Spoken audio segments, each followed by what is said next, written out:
네, 시장에 쉼표를 찍어내고 있습니다. 계속 올라갈 수는 없죠. 이 쉼표를 통해서 오늘은 한 템포 좀 관망해야 되는 건지 아니면 여기서 공격적으로 좀 사고 싶었던 종목을 담아야 하는 건지 오늘 장에 딱 맞는 전략 세워보도록 하겠습니다. 메리츠증권 광화문 프리미어 센터 이화진 차장 함께합니다. 어서 오세요. 네, 안녕하세요. 네, 차장님 반갑습니다. 자, 지수가 레벨업을 위해서 5,300포인트 공방전을 펼치고 있어요. 기대가 되거든요. 사실 외국계 리포트를 보면 코스피가 뭐 7,000포인트도 단숨에 간다던데 7,000을 가기 위해서는 어떤 섹터와 종목을 집중하면 좋을까? 오늘이 좀 기회인 것 같거든요. 네. 반도체부터 열어보시죠. 일단 AI 버블론이 거치고 나서 한 차례 미증시도 우리 증시도 좀 안정적인 상승세를 좀 보여주고 있습니다. 지금 AI 단에 대한 이야기가 나오는 게 이게 개별 종목 위주로 지금 급등락이 심하다라는 거거든요. 미국에서도. 그러니까 아무 종목에나 다 산다고 잘 가는 게 아니라 종목 선별이 그만큼 정말 중요해졌다. 국내 증시도 그냥 미증시의 흐름을 맞춰서 조금 가는 종목에 올라타야 하는 건지 아니면 쉬어갈 때 좀 싸게 종목을 담아야 하는 건지 궁금한데요. 국내 증시의 반도체 투자 전략은 지금 구간에선 어떻게 세우는 게 맞아요? 뭐 결국에는 지금 우리나라 삼성전자와 뭐 SK 하이닉스는 사실 그동안은 이제 밸류에이션이 사실 주가가 못 따라갔었죠. 그만큼 이제 가격이 계속 꾸준히 이제 상승하는 효과를 보여주게 되면서 이제 올해에 대한 영업이익과 내년의 영업이익이 굉장히 가파르게 이제 올라왔습니다. 결국에는 이제 시장이 이제 밸류가 이제 27년쯤을 봐야 되는 거냐, 아니면 그 이후에 28년 이후에도 꾸준하게 공급에 대한 쇼티지가 계속 이루어질 거냐, 이제 이 차이가 좀 되지 않을까 좀 생각을 하고 있는데, 뭐 이제 가격 자체가 이번에 1분기 실적 발표 이후에 1분기에 디램 가격은 한 7, 80% 그리고 낸드 가격은 한 5, 60% 정도 이제 상승 효과를 추가적으로 나올 가능성이 좀 있다라고 생각하고 있습니다. 이번에 알파벳도 마찬가지였고 메타도 그리고 이제 마이크로소프트 등 대다수의 이제 빅테크 업체들이 올해 그 AI 캐펙스 투자를 기존 이제 컨센보다도 2배 이상에 대한 가이던스를 내놨다는 말이죠. 그러면 결국 이제 메모리 업체들 같은 경우는 가격의 인상에 관련된 이게 충분히 이슈가 나올 가능성이 충분히 저는 있다라고 생각을 하고 있습니다. 그만큼 빅테크 업체들은 회사채를 발행을 하면서도 그만큼 이 시장에 대한 향후의 성공 가능성이 굉장히 크게 좀 점칠 수 있다라고 좀 예상을 해볼 수가 있을 것 같은데, 이번에 뭐 ASML도 마찬가지였고 넷리서치나 어플라이드 머틀리얼즈 같은 여러 이제 장비 업체들도 본격적인 올해 신규 가이던스를 굉장히 크게 올려왔다시피, 그러면 우리나라에 있는 뭐 하나 머틀리얼즈나 뭐 이오테크닉스, 한미반도체, 뭐 TSE와 같은 여러 이제 장비주들도 이번 실적에 따라서 올해 신규 수주의 가이던스는 굉장히 큰 프로 나올 것으로 보고 있기 때문에 지금은 잠시 우리 IDM 업체들 같은 경우는 잠시 쉬어갈 수는 있다고 생각하고 있습니다. 이거는 긴 호흡이라 좀 생각하고 있고, 오히려 장비주들에 대한 오히려 이제 코스닥 정책에 또 맞물리게 되면서 장비주들의 흐름이 좀 긍정적인 가능성이 있다고 생각을 하고 있습니다. 아, 쉬어가는 거다. 그럼 말씀 주신 코스닥에 상장된 장비 종목들을 오늘 매수하는 거는 적절한 거예요? 뭐 이번 주가 이제 실적 발표니까요. 이번 주나 이제 15일 뭐 이후에도 있는 종목들도 있긴 하겠지만은 대다수의 종목들이 이번 주에 본격적으로 이제 장비주들이 실적 발표가 나오게 되면은 결국 실적에 대한 우려보다도 실적에 대한 향후에 그런 컨퍼런스 콜에 관련된 올해 가이던스가 완전 뒤바뀔 가능성이 있다고 생각을 하고 있습니다. 그게 최근에 마이크론도 뭐 싱가포르도 마찬가지, 일본, 대만 쪽에도 이제 공장 증설에 대한 이슈가 있을 거고, 뭐 어제 잠시나마 있었다가 사라졌지만은 그 요인 클러스터 이제 관련된 해서도 여러 가지 뭐 전력에 대한 이슈도 있었던 만큼 결국에는 올해는 장비주들이 본격적으로 수주가 되는 증설에 대한 효과를 좀 맛볼 수 있는 상황이기 때문에 장비주도 지금 가격대에서 만약에 최근에 좀 조정이 좀 나왔을 때 조금씩 담아가는 전략이 좀 맞지 않나 생각하고 있습니다. 그러니까 쉬어갈 때도 담고 올라갈 때도 담고 계속 분할 매수로 시도를 해보자. 장비주의 원년이다라고 하셨는데요. 자, 이번 주 안에 좀 실적 발표하는 기업들 많다고 하니까 대표적으로 어디가 있어요? 지금 뭐 이오테크닉스나 이제 하나 마이크론은 대표적인 우리가 이제 큰 종목들 위주로 나올 가능성이 있는데, 뭐 어제 아마 최태원 회장도 이제 젠슨랑 이제 CEO랑 뭐 치킨 회동을 좀 했다고 하고 있는데, 결국에는 이제 HBM4가 삼성전자와 SK 하이닉스 위주로 HBM4를 본격적으로 양산 시점에 좀 있다라고 하게 되면, 일단은 이제 HBM4는 이제 하이브리드 장비로 안 하고 TC 본도 장비로 갈 가능성이 굉장히 높다라고 하게 되면 일단 한미 반도체가 본격적인 공급에 대한 이제 계약이 추가적으로 나올 가능성이 굉장히 높다라고 보이고 있고, 당연히 이제 이오테크닉스 입장에서도 실제로 디램과 관련된 커팅 장비가 이제 삼성전자 쪽으로 향하게 될 가능성이 굉장히 좀 높은 상황이기 때문에 이 두 회사를 일단 관심 있게 보고, 마지막으로 이제 하나 마이크론은 본격적으로 패키징 쪽으로 해서 올해 SK 하이닉스 비중이 굉장히 높은 상황이기 때문에 저거는 이제 이 대장주 이 세 개라고 개인적으로 생각하고 있습니다. 큰 종목 말씀 주시네요. 한미반도체, 하나마이크론, 이오테크닉스 말씀 주셨고, 장비주가 꾸준하게 상승을 이어갈 수 있을 거다라고 하셨습니다. 오늘도 기회가 있다라고 보셨고요. 삼전하고 닉스 두 종목을 좀 체크를 해보자면 사실 가장 큰 노이즈는 최근 수급인 것 같아요. SK 하이닉스는 지금 외국인이 9거래일 연속 팔다가 오늘 이제 10거래일 만에 순매수가 들어오고 있고, 삼성전자는 외인기관 이틀 연속 순매수긴 한데요. 매수 규모가 뭔가 우리가 그렇게 만족할 만한 규모는 아니에요. 이게 개인 투자자분들의 신용 물량 늘어나면서 약간 이제 고점에 대한 걱정이 좀 되거든요. 외국인이 많이 들어와야 안심하고 더 가져갈 텐데 네. 이 수급적인 측면에서 어떻게 보세요? 반도체 투톱? 워낙 사실 외국인이나 기관들 입장에서는 이제 본인들의 이제 펀드, 이제 포트를 이제 보게 되면 아마 반도체 비중이 굉장히 높을 겁니다. 이거는 이제, 매수로 인해서 비중이 늘어났다는 게 아니라 결국에는 평가 금액이 굉장히 큰 폭으로 늘어났겠죠. 아마 반도체 비중이 거의 한 60에서 70%까지 아마 늘어났을 겁니다. 그러면 당연히 거기에 따른 리밸런싱도 어느 정도 조정도 좀 있을 거라 보이고 있고, 지금 이 회사들이 아마 삼성전자, SK 하이닉스가 이제 피크아웃이다 라고 싶어서 이제 주식을 매도하지는 않았을 겁니다. 왜냐면은 지금 올해 기준에 삼성전자와 SK 하이닉스 PER, 선행 PER이 대략 한 4배에서 5배 수준입니다. 근데 코스피가 지금 7배 수준이죠, PER이. 근데 마이크론은 10배 수준입니다. 아직까지도 사실 이 두 회사가 주가가 굉장히 가파르게 올라왔음에도 불구하고, 아직까지 성장이 이제 저평가적인 측면이고, 심지어 27년도 이제 PER을 대입을 해보더라도 훨씬 더 지금 4배, 3배까지 내려가는 수준이기 때문에 아직은 성장에 대한 모멘텀은 굉장히 클 가능성이 있고, 아까 말했다시피 가격의 인상분은 충분히 나오게 된다라고 하게 되면 지금 이제 삼성전자와 SK 하이닉스의 올해 영업이익 전망치가 250조에서 200조 수준이죠. 지금 당장의 1분기만 하더라도 SK 하이닉스가 일단 30조로 스타트할 가능성이 굉장히 큽니다. 그러면은 점차적으로 이게 영업이익에 대한 이제 성장폭이 이제 가파르게 올라갈 가능성이 좀 있는 상황이기 때문에 이미 주가가 반영이 된다 하더라도 이번에 인텔에 대한 CEO도 얘기했다시피 이게 단순하게 공급에 대한 쇼티지가 27년에 끝날 가능성이 아니라 28년도 이후에도 지금 그럴 가능성이 굉장히 좀 높다라고 하게 되면, 그럼 새롭게 반도체에 대한 밸류는 더 추가적으로 높은 상황이기 때문에 지금에 대한 피크아웃에 대한 논란은 아직까지 굉장히 좀 시기상조라고 생각하고 있습니다.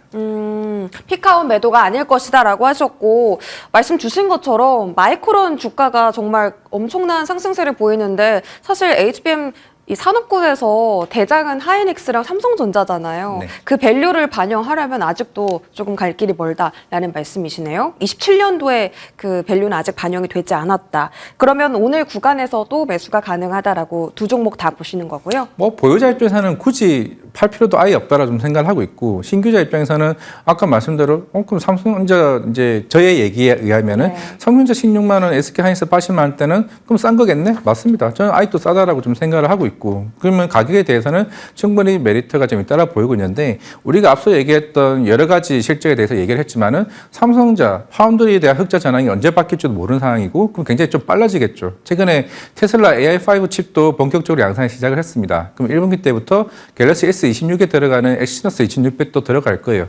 그럼 1분기 실적에서 과연 파운드리가 기존 전분기에서 1조 7천억에 대한 적자에서 얼마만큼 축소를 했느냐가 좀 굉장히 중요할 거로 보이고 있고, SK 하이닉스 입장에서는 당연히 낸드 쪽이 굉장히 가파르게 올라오게 되면서 이제 번영 쪽에 대한 실적도 굉장히 큰 폭으로 가파르게 올라갈 가능성이 있기 때문에 SK 하이닉스가 단순하게 HBM에 따라서 영업이익이 늘어나는 게 아니라 번영 메모리 쪽도 시장이 더 확대되는 구간이기 때문에 이 두 회사에 대한 모멘텀이 굉장히 크다라고 말씀드리겠습니다. 네, 조금 궁금한 거 하나만 더 질문 드릴게요. 퓨리오사가 LG CNS와 함께 NPU 협력한다라는 소식 속에서 오늘 관련 창투사 종목들이 급등하고 있거든요. 이 모멘텀은 조금 더 길게 봐야 될까요? 결국에는 전 세계적으로 지금 파운드리나 아니면은 TSMC와 같이 여러 가지 이제 시장에 대한 이제 쇼티지가 이제 발생하는 측면이고, 결국에는 LG CNS와 퓨리오사 AI 같은 경우는 결국에는 이제 LG CNS와 관련된 이 플랫폼 자체가 향후에 이런 생산에 대한 이제 그런 어느 정도 가능성을 좀 보여줬다라고 좀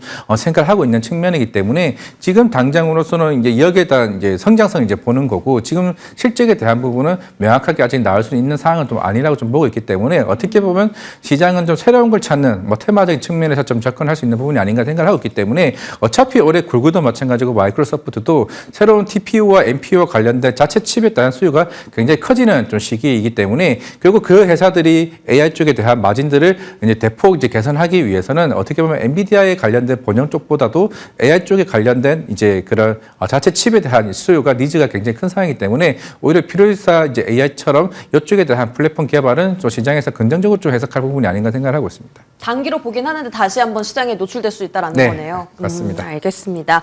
자, 저희 반도체 알아봤고요. 다음 현대차 보도록 하겠습니다. 자, 현대차가 오늘 장중 거의 5%까지도 강세를 보였는데 지금은 아쉽게도 윗골이 달고 좀 떨어졌어요. 그래도 여전히 현대차의 밸류를 60만 원, 70만 원 이상 바라보시는 분들도 계시고, 아틀라스의 백덤블링 한 번으로 이렇게 주가가 또 반응하다니요. 사실 오늘은 현대차보다는 부품단이 더 강하거든요. 그리고 오늘 외국인이 현대차 팝니다. 이 어지러운 수급 상황과 주가 현상을 어떻게 해석할까요? 중심 좀 잡아주세요. 네, 결국에 이제 시장을 현대차를 전통 OEM 업체로 이제 해석하지는 이제 거의 않을 거예요. 결국 여기서 붙는 게 뭐 자율주행과 로보틱스가 결합한 이제 종합 이제 그 전동차 회사로 좀 해석할 가능성이 굉장히 좀 높다라고 보이고 있기 때문에 결국에는 지금 아틀라스에 대한 그런 영상들이 결국에는 현대차와 관련돼서 얼마만큼 빠른 시일 내에 이제 생산 여부가 좀 중요하지 않을까라고 생각을 하고 있는데, 아마 여러 이제 노조와의 관련된 뭐 갈등은 계속 있을 가능성이 있긴 하겠지만은 결국 우리가 생각하는 현대차에 대한 투자 모멘텀은 결국 로봇이 본격적으로 시장에 투입되기 시작을 하고 그 자동차에 생산되는 원가 절감에 대한 효과가 굉장히 큰 폭으로 나올 가능성이 있는 거에 사실 시장은 크게 아마 얘기를 할 겁니다. 결국 현대차와 우리 전통 OEM 업체들, 우리가 알고 있는 뭐 BMW나 폭스바겐 같은 그 회사들과의 이제 전통적인 영업이익률 대선 이제 얘기를 하지 않을 겁니다. 그러면 우리가 알고 있는 뭐 테슬라나 아니면 그런 엔비디아 업체들과 같이 그런 영업이익에 대한 고성장을 할 수 있는 회사로 거듭날 가능성이 우리 거기에 지금 베팅을 하고 있는 상황이고, 그러면서 최근에 뭐 리포트가 뭐 60만 원, 80만 원대 리포트가 나오는 좀 상황이기 때문에 결국에는 과연 올해 버스 다이나믹스와 이제 IPO에 대한 얘기들 아니면은 뭐 자율주행에 관련된 이슈들 하나둘씩 지금 이제 현대차가 워낙 이제 외부에 있는 뭐 박민호 수석이나 이제 여러 인재들을 영입하게 되면서 향후에 대한 성과들, 우리가 불과 15년 전만 하도 피터 슈라이러나 이제 루켓 동크와 같은 굉장히 이제 뭐 벤틀리 쪽이나 여러 유명한 디자이너들을 영입을 하면서 그때 현대차와 이제 기아차가 굉장히 급등했던 이슈가 있죠. 지금 물론 시장이 완전 바뀐 상황에서 새로운 인재 영입을 하게 되면서 현대차에 대한 성장 모멘텀에 어느 정도 베팅하는 흐름이 나올 가능성이 있다고 생각하고 있습니다. 현대차 상승 베팅할 가능성이 있다라고 하시네요. 자, 그러면 현대차뿐만이 아니라 지금 같이 좀 SDV 모멘텀 있는 자율주행 테마는 어떻게 보시는지 궁금한데요. 엔비디아의 그 이름이 어려워요. 알파바이오. 자, 이 이슈가 있었다라는 거는 이제 엔비디아랑 협력사가 이제 협력 관계가 현대차 그룹이니까 엔비디아와 같이 이제 SDV 쪽으로 좀 진출한다면 조금 더 자율주행 종목들이 시장에 부각될 가능성도 있어요. CES 2016에서 이제 그때 젠슨왕이 알파마요를 이제 선보이게 되면서 우리가 전통 OEM 업체들에게 이 알파마요를 칩을 이제 본격적으로 투입을 시켜서 자율주행 시장을 이제 침투하겠다가 얘기를 했죠. 우리가 알고 있는 건 결국에는 이제 웨이모랑 이제 테슬라의 이제 FSD가 결국 이 시장을 계속 선도해 나갈 걸로 이제 보이고 있는 상황이기 때문에, 물론 이제 테슬라의 FSD도 본격적으로 이제 월 구독제로 이제 바꾸게 되죠. 그러면 과연 OEM 업체들에 대한 선택은 어디로 갈까라고 봤을 때는 아마 현대차도 고민을 할 겁니다. 애초에 몇 년 전부터 레벨 3단계 계속 이제 주행의 테스트를 해왔지만은 결국에 다시 원점으로 돌아가겠죠. 그러면서 이제 박민호 수석을 영입을 했습니다. 과연 이제 새로운 이제 패러다임을 바꾸게 되면서 자율주행 시장을 어떻게 시기를 좀 빠르게 좀 당길 거냐. 아마 현대차도 R&D 비용들을 이쪽에 굉장히 빠르게 이제 쏟아 부을 가능성이 굉장히 높기 때문에 여기 여기서 엔비디아 붙을지 아니면 웨이모랑 붙을지 아니면은 새로운 이제 그 테슬라의 FASD를 이제 그쪽을 구입을 하게 되면서 새로운 서비스를 이제 나아가냐에 따라서 현대차에 대한 이제 새로운 이제 자율주행 관련 이슈가 좀 부각되지 않을까 생각을 하고 있습니다. 그럼 제가 생각했을 때는 아직 아니라는 걸로 들려요. 왜냐하면 R&D 이슈 조금 더 시장에 노출이 돼야 이 자율주행 섹터에 좀 모멘텀이 될 거다 좀 이렇게 들려서요. 자율주행은 저희가 이슈가 조금 더 살아나면 다시 한번 짚어드리도록 하겠습니다. 자, 저희 자동차 쪽 알아봤고요. 건설주 채팅에 많이 올라옵니다. 건설 많이 궁금하신 것 같아요. 대우건설이 빅베스를 단행했는데요. 지금 수주 잔고가 50조 원이 쌓여 있다라고 하거든요. 그러면 턴어라운드가 굉장히 가파르게 이어질 수 있는 것이고 또 대우건설이 원전 모멘텀도 있는 데다가 지금 정책 모멘텀도 붙은 것 같아요. 선거 쪽으로요. 자, 그러면 이 힘이 얼마나 강할까 기대되거든요. 어떻게 보십니까? 결국 이제 작년에 현대건설의 이제 주가를 이제 보게 되면서 과연 현대건설을 건설 쪽의 밸류를 부각될 것이냐, 원전에 대한 모멘텀을 볼 것이냐를 봤을 때는 대우건설은 원전이라 좀 생각을 하고 있습니다. 원전. 뭐 말씀 전에 아까 이제 브리핑에서 이제 빅베스도 얘기를 좀 해왔었고 대다수의 지금 건설 회사들 같은 경우는 워낙 이제 원자재 가격이 많이 올라왔죠. 근데 우리나라 이제 통화 정책상 사실 지금 당장의 금리 인하에 대한 모멘텀이 사실 그렇게 많이 이제 올라오지는 않은 상황입니다. 그러면 당연히 원자재 가격에 대한 부담이 있는 상황에서 이제 영업이익에 대한 마진이 크게 개선될 가능성이 굉장히 좀 낮은 상황이죠. 근데 대신에 이제 대우건설 같은 경우도 워낙 이제 두코바니 쪽에 대한 이제 원전 이제 모멘텀이 이제 부각되고 있을 거고 우리가 알고 있는 현대건설도 최근에 북미 쪽이나 이제 불가리아 쪽에 대한 이제 새로운 본계약 여부가 좀 남아 있는 상황이기 때문에 아마 대다수의 우리나라 대우건설과 이제 현대건설 같은 경우는 원전 입찰에 관련 이슈가 아마 부각될 겁니다. 그건 이제 미국도 사실 자체 내 이제 원전 회사들과는 사실 그 많은 이제 에너지를 할 수 있는 경쟁력이 좀 부족한 상황이기 때문에 우리나라를 같이 동행할 굉장히 여지가 굉장히 크고 최근에 대미관세 이슈가 나오게 되면서 사실 뭐 일본도 마찬가지겠지만은 사실 우리나라도 이제 굉장히 또 협력을 할 수밖에 좀 없는 상황이기 때문에 그런 측면에서 대우건설과 현대건설 우리가 어떻게 보면 하나 솔루션과 비슷합니다. 이 회사의 꿈이 있는가, 희망이 있는가를 봤을 때는 그걸 이제 시장에서 프리미엄을 얹어주는 거죠. 그게 대우건설과 현대건설의 부각이 되는 거고 삼성물산 같은 경우는 제가 봤을 때는 주주총회가 있기 이전 2월과 3월 이전에 상법 개정에 대한 이슈가 부각될 가능성이 있기 때문에 이 세 개에 대한 모멘텀은 남을 가능성이 있다 생각하고 있습니다. 그럼 그냥 단순 시공 업체랑은 좀 다르게 보시는 거네요? 네, 맞습니다. 그러면 건설사 중에 탑픽 하나만 말씀 주실까요? 저는 일단 현대건설을 보고 있습니다. 지금 접근도 괜찮은 네. 종목으로 현대건설 알아봤고 시공과는 조금 다르게 꿈과 희망을 가지고 있는 건설주 위주로 보자라고 하셨으니까 건설주 한번 체크해 보시기 바랍니다. 자, 저희 유통주 넘어가 볼게요. 자, 유통주 같은 경우는 지금 그 대형 마트 새벽 배송 허용이 됐어요. 이게 13년 만인데 뭐 원성은 자자한데 일단 국내 종목들은 좀 모멘텀 붙으면서 올라가고 있거든요. 근데 이게 잠깐 바닥에서 올라가는 게 아니라 신세계랑 현대백화점 주식 그 차트를 보시면 추세를 작년 중순부터 이어갔어요. 이게 올해도 좀 랠리를 이어갈 수 있다라고 보십니까? 결국에는 실적에 대한 상향 효과는 맞습니다. 이게 예전에 몇 년 전에도 한번 이게 그 주말 이제 영업 이슈가 나왔을 때도 실제적으로 이마트와 롯데 쇼핑에 대한 주말 효과는 대략 한 2천억 정도로 이제 예상이 되는 걸로 알고 있어요. 실적에 대한 효과도. 그리고 여기서 이제 같이 올라오는 게 CJ 대한통운이죠. 결국에는 물론 우리가 이제 이마트를 쓰시는 분들은 아시겠지만은 실제적으로 새벽 봉생과 같은 부분들이 애초에 자체적으로 했지만은 지금 CJ 대한통운이 이제 택배를 통해서 이제 배달을 하고 있는 상황입니다. 그러면 당연히 주말이 시행되게 되면은 여기에 따른 이제 파이도 더 커지는 좀 상황이기 때문에 실적 개선 효과가 좀 나올 수는 있기는 하겠지만은 하지만은 지금 롯데 쇼핑이나 아니면은 이마트나 대한통운이나 지금 주가가 굉장히 좀 가파르게 좀 올라왔죠. 그러면 지금 대다수의 리포트나 목표가 대한 상향들이 나오긴 했지만은 이미 거의 목표가 근처까지 좀 올라온 상황입니다. 그런 상황이기 때문에 여기서 당장에 지금 따라 붙자고 하는 거는 조금은 제가 봤을 때는 조금 변동성에 대한 유의를 하자. 실제에 대한 상향은 굉장히 좀 맞는 상황이기 때문에 애초에 이거는 우리가 2, 3년 전에 대한 데이터도 한번 나왔었기 때문에 거기에 따른 영향은 어느 정도 제한적일 가능성이 좀 높다고 생각을 하고 있습니다. 제한적인 영향을 가져가고 있다라고 보시네요. 근데 또 다른 모멘텀이 있잖아요. 바로 중국인 관광객 수요인데 아마 시장에서는 올해 2천만 명 정도 중국인 인바운드 관광객이 우리 우리나라를 방문할 것으로 전망을 하더라고요. 근데 세 가지 섹터가 있어요. 면세점, 이쪽은 유통 판매 쪽도 이슈를 갖고 있고, 호텔, 이제 호텔 신라 같은 경우는 주가 측면에서 굉장히 저가의 매력도가 있습니다. 또 하나는 카지노 쪽인데 이쪽도 지금 추세 돌림을 좀 보여주고 있어서 만약에 중국 인바운드 관광객 쪽으로 포커스를 둔다면 가장 좋은 이제 접근하기 좋은 종목 어디라고 생각하세요? 일단 애매한 게 면세점 같은 경우는 확실히 근데 중국인들에 대한 우리나라 인바운드 그 관광객들에 대한 소비 패턴이 굉장히 좀 많이 바뀌었습니다. 우리가 이제 10년 전과 이제 그 보따리상 비슷한 이제 그 용어가 있었는데 그게 이 상황보다는 사실 그렇게 소비가 이쪽으로 많이 올라가는 패턴은 아닌 것 같아요. 그리고 이제 호텔이나 이제 카지노를 보게 되면 우리가 흔히 캐펙스라고 얘기했죠.